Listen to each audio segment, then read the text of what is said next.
आज हम आपको कुछ कहानियों के माध्यम से बताते हैं कि मौन से कितने फायदे होते हैं और मौन रहना हमारे लिए कितना कारगर साबित होता है। मौन रहने की कला। 1। एक छोटे से गांव में एक बुजुर्ग व्यक्ति रहता था। उसका नाम रामचंद्र था। रामचंद्र एक बहुत ही ज्ञानी और शांतिप्रिय आदमी थे। वे गांव के लोगों के बीच बहुत प्रसिद्ध थे और उनके बुद्धिमान उपदेशों का लोग अपने जीवन में अनुसरण करते थे। रामचंद्र ने अपना समय विचारों को समझने और समस्याओं का समाधान करने में व्यतीत किया। वे एक गहरे विचारशील इंसान थे और हमेशा खुश रहते थे। उनके चेहरे पर एक स्थायी मुस्कान रहती थी जो उनके साथियों को भी प्रेरित करती थी। एक दिन गांव के लोग रामचंद्र के पास आए और उन्हें एक बड़ी मुश्किल समस्या के बारे में बताया। उन्होंने कहा कि वे एक व्यापार करना चाहते हैं, लेकिन उन्हें इसमें कोई अनजान रिस्क नहीं लेना था। वे रामचंद्र से सलाह चाहते थे कि वे कैसे सफलता प्राप्त कर सकते हैं। रामचंद्र ने ध्यान से उनकी समस्या को सुना और फिर ध्यान से बोले, समस्याओं का समाधान करने के लिए एक बार आपको अपने अंदर की शक्ति को जानने की आवश्यकता है। ज्ञान की खोज में आत्मविचार का मार्ग पाया जा सकता है। अपने अंदर के गहराइयों में विचार करें और आपको उत्तर मिल जाएगा। लोग थोड़े विचलित हो गए, लेकिन उन्होंने रामचंद्र के उपदेश का पालन किया और ध्यान से आत्मविचार करने लगे। कुछ समय बाद उन्होंने एक विशिष्ट रणनीति बनाई और व्यापार में सफलता हासिल की।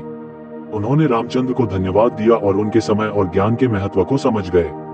रामचंद्र ने मौन रहने सीखी थी, लेकिन उनके शब्दों का असर किसी के साथ नहीं होता था।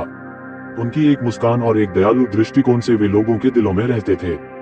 रामचंद्र ने सिखाया कि जीवन में सफलता का रहस्य यहाँ नहीं है कि हम कितने बोलते हैं, बल्कि यहाँ है कि हम कैसे बोलते हैं और कैसे दूसरों की मदद करते हैं। इस छोटे से गांव में रहने वाले रामचंद्र की कहानी लोगों के बीच एक प्रेरणा स्रोत बन गई। उनके समय और ज्ञान का मूल्य सभी ने समझ लिया था और उनके उपदेशों का पालन करके लोग अपने जीवन में समृद्धि और शांति प्राप्त कर लिए। 2। एक समय की बात है, एक छोटे से गांव में एक नन्ही सी लड़की रहती थी जिसका नाम रिया था। रिया बहुत ही बोलचाल की थी और हर किसी से बात करना पसंद करती थी। वह जब भी बात नहीं करती तो बिल्कुल चुपचाप रहने की कोशिश करती, लेकिन किसी न किसी वजह से उसकी जीभ हमेशा चलती रहती। एक दिन रिया के गांव में एक साधु बाबा आए। वह सभी के बीच भजन गाने लगे और सभी लोग ध्यान से सुन रहे थे। रिया भी उस भजन का मधुर स्वर सुनकर उसके पास जाकर बैठ गई। उसकी आंखों में भक्ति और शांति की किरणें चमक रही थीं। रिया ने साधु बाबा से पूछा, बाबा, कैसे मौन रहना सीखूं? मेरी जीभ हमेशा चलती रहती है और मैं चुपचाप रहने का यह अभ्यास कैसे करूं? साधु बाबा ने प्यार से मुस्कुराते हुए कहा, बेटी, तुम चिंता न करो। मौन का मतलब है मानसिक चुप्पी, शांति की अवस्था और स्वयं को अपनी भावनाओं से ऊपर उठाना। मैं तुम्हें कुछ उपाय बताता हूँ जिनसे तुम भी मौन रहना सीख सकती हो। बाबा ने रिया से कहा, पहले, सुबह उठते ही अपने मन में सकारात्मक विचार आने दो और उन्हें ध्यान में लाओ। दूसरे, किसी भी नकारात्मक विचार या चिंता को तुरंत दूर कर दो। तीसरे, समय समय पर ध्यान योग अभ्यास करें जिससे तुम्हारे मन की चंचलता दूर हो जाए। रिया ने बाबा के उपायों को ध्यान से सुना और उनका पालन करना शुरू किया। वह धीरे धीरे सकारात्मक और शांत महसूस करने लगी। उसकी जीभ चलने लगी थी, लेकिन वह अब उसे रोक सकती थी। समय बीतते गया और एक दिन रिया ने अपने गांव के सभी लोगों के सामने बाबा के सामर्थ्य को दिखाया। उसे अब चिंता और बोलचाल से कोई फर्क नहीं पड़ता था। उसने जीभ को संयमित करना सीखा था और अपने अंतर्मन की गहराइयों में एक नई शांति का अनुभव किया। रिया की यह बड़ी सीख उसे जीवन भर के लिए साथ रखने को मिली। उसने जीवन के हर पहलू में चुपचाप रहकर शांत का आनंद जीवन को और भी सुंदर बना दिया। वह अब अपने अंदर के शांत झरने का आनंद लेती थी और अपने चारों ओर के लोगों को भी इस खुशियों से जुड़ने की प्रेरणा देती थी। 3। एक समय की बात है, एक गांव में एक बूढ़े साधु बाबा रहते थे। उनकी गहरी तपस्या और भक्ति के कारण वे लोगों के मध्य बड़े ही प्रसिद्ध थे। वे अपने शिष्यों के साथ सात्विक विचारों और नेक कर्मों के बारे में बातें करते रहते थे। एक दिन उनके शिष्य ने बाबा से पूछा, गुरुदेव, आप इतनी देर तक मौन रहकर क्या प्राप्त करते हैं? बाबा ने प्यार से मुस्कुराते हुए उत्तर दिया, बेटा, जिंदगी ने मुझे बहुत कुछ सिखाया है।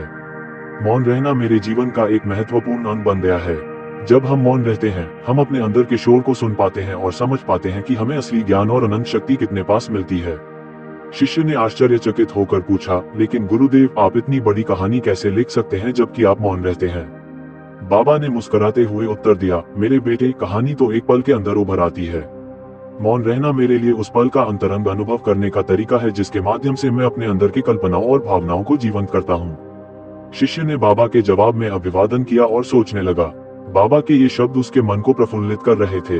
वह अपने आंतरिक शोर को सुनने लगा और दिन रात बाबा के सात्विक विचारों के साथ एक कहानी लिखने लगा। उस कहानी को खत्म करने के बाद वह बाबा के पास गया और उसे सुनाया। बाबा ने आंखें बंद करके शिष्य की कहानी सुनी। उनके हृदय में भावना की बरसात हो रही थी। शिष्य ने बाबा से पूछा, गुरुदेव, क्या ये कहानी अच्छी थी? बाबा ने प्यार से हंसते हुए कहा, हाँ बेटा, ये कहानी बेहद सुंदर है। तुमने अपने अंदर के ज्ञान को साझा किया है। बाबा ने आगे कहा, याद रखो, मौन रहना एक नैतिक शिक्षा है। हम जब मौन रहते हैं तो हमें सच्चे ज्ञान का पता चलता है और इससे हमारे कई तंत्रिकाओं को भी हमेशा के लिए विकसित होने से रोका जा सकता है। बाबा के शब्दों ने शिष्य के मन को प्रभावित किया। वह भी अब से मौन रहने का अभ्यास करने लगा और उसके जीवन में एक नई उजाला चमक आई। इस कहानी से हमें ये सीख मिलती है कि मौन रहना हमारे आंतरिक स्वयं को समझने और सत्य के नेतृत्व में बढ़ने का एक बहुत अच्छा तरीका है।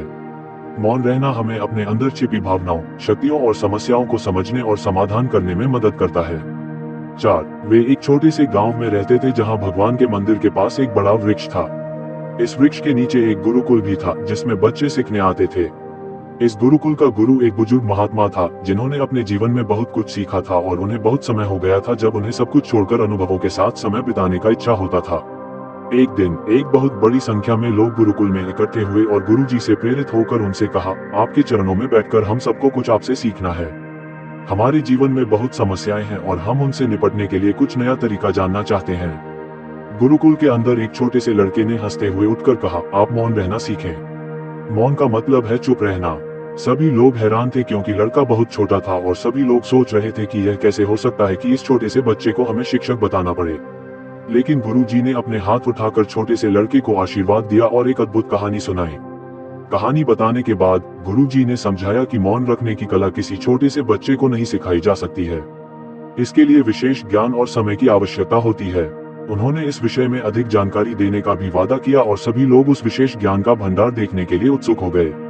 वे जानने लगे कि असल में मौन रहने के अंतर्गत कई तत्व हैं। विचारों को संभालना, ध्यान लगाना और अपने अंदर की गहराइयों में जानने की क्षमता को विकसित करने से हम वास्तविकता को समझ सकते हैं और समस्याओं का समाधान निकाल सकते हैं।